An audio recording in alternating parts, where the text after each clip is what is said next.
आमलाइगुरि Don Bosco' English medium स्कुला दिनै current short जानानै बेबायदि खामबाय। रावबो बाथा मोनासै, स्कुलाबो फरिखा जोब्बाय माबाय बन्द जानानै थाबाय, रावबो गैयामोन। दा नै बेबायदि साननि समावहाय खामजोब्बाय, सेवहांगार जाजोब्बाय नै।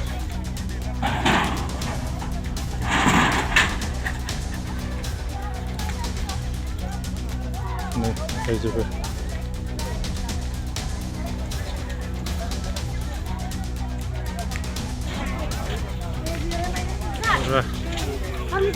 सल्ला बल्ला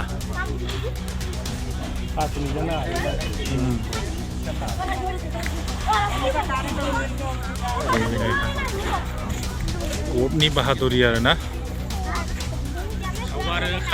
औ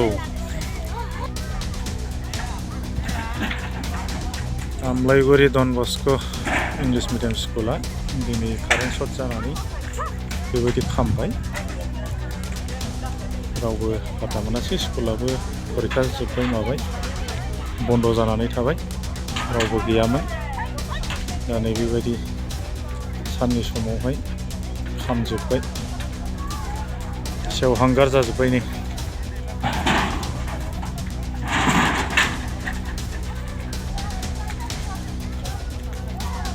गायजोबो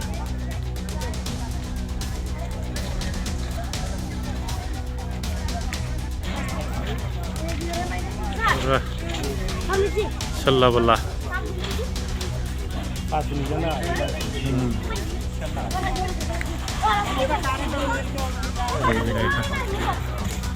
गथनि बाहादुरि आरोना। औ